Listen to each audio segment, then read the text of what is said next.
Jūs zinājāt, ka grēks tulkojumā tā kā sanāk laikam no ebreju valodas vai kā nozīmē netrāpīt mērķī. Tātad grēks nozīmē netrāpīt mērķī, bet mēs ar Dievu un Svēto gara palīdzību mēs trāpam mērķī, vai ne?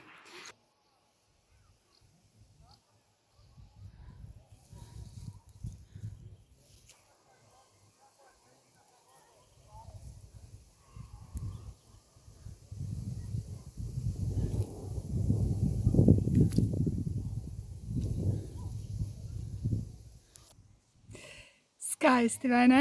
Tik skaisti ir šis laiks. Un, jā, slāva pateicību Dievam, kad varam būt ar viņu, varam svinēt šo dzīvi kopā ar viņu un piedzīvot un izdzīvot. Un arī šo laiku, jā, kad tas nav kaut kur pazaudējies kaut kādā jāmpadracī, bet jā, ka mēs varam slavēt viņu. Jā, šodien 55. psalms.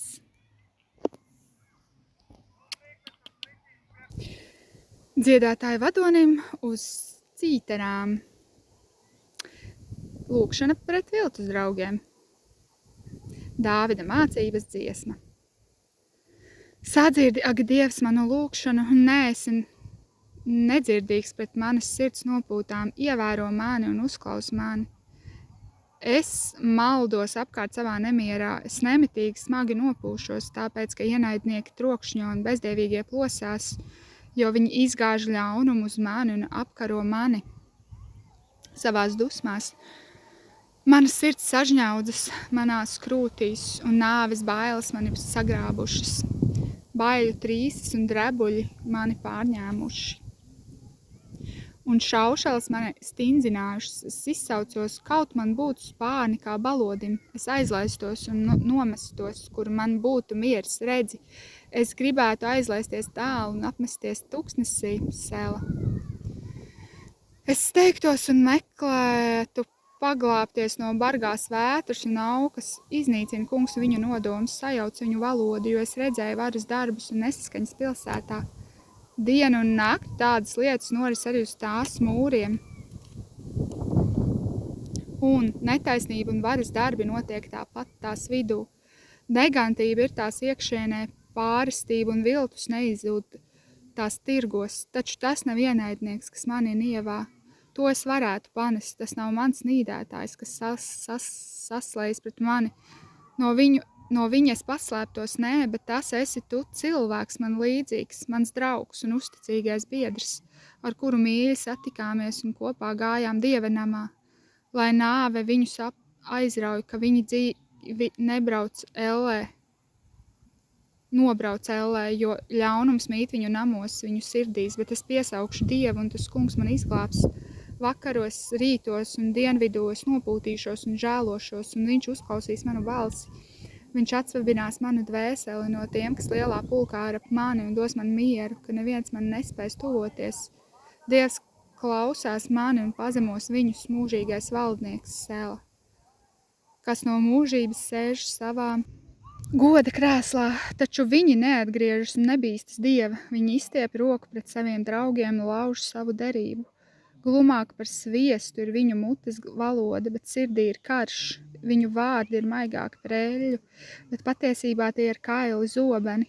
Met savu nastu uz to kungu, viņš tevi uzturēs taisnu, viņš neļauš ne mūžam taisniem šaubīties. Bet tok Dievs iegrūdīs viņus dziļākā iznīcības bedrēs, asinskārīgie un viltīgie vīri nedzīvos ne pusmūžu, bet es paļaujos uz tevi. Kaut kā tā...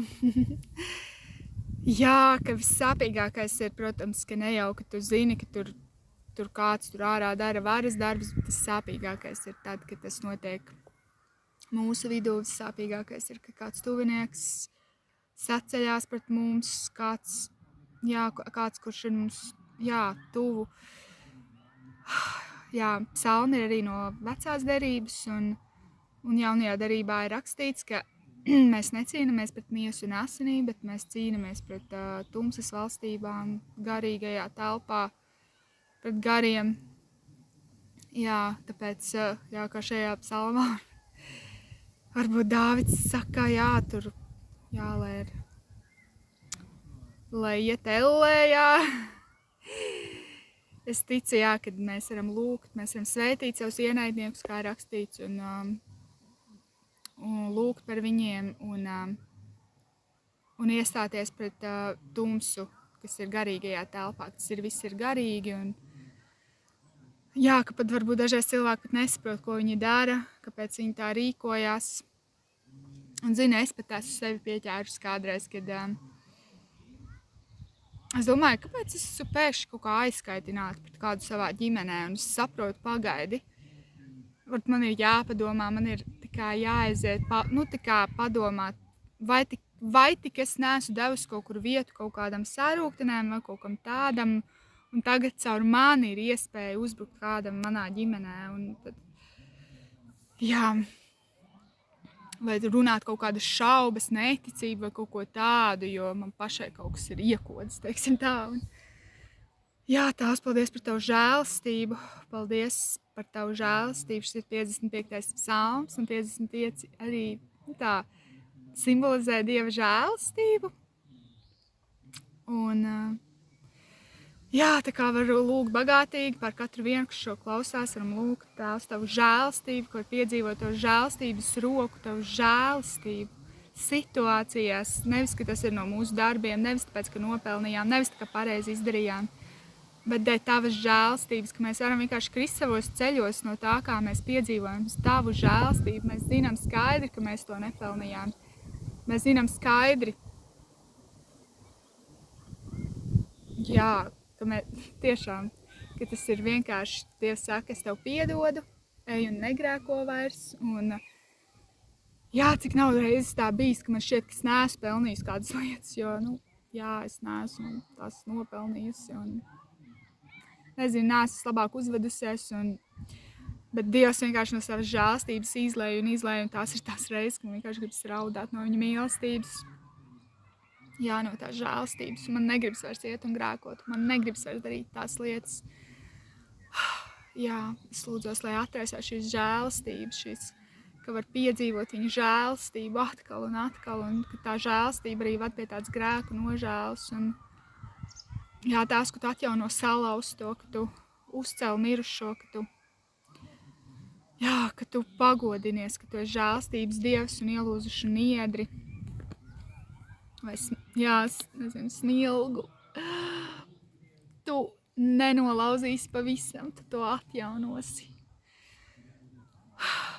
Jā, Tēvs, lai tava žēlastība bagātīgi izlējās par katru vienu šodienā, un kad liela mīlestība apklāja lielu grēku daudzumu, un lai tas arī notiek. Es lūdzos arī pēc dziedinātām sirdīm, kur ir sāpinātas no tuviniekiem, es nezinu, draudzē vai ģimenē, vai paši tuvākie, vai ko tu negaidīji. Jā, es lūdzos, lai izlīst šī žēlastība, lai izlīst piedošana.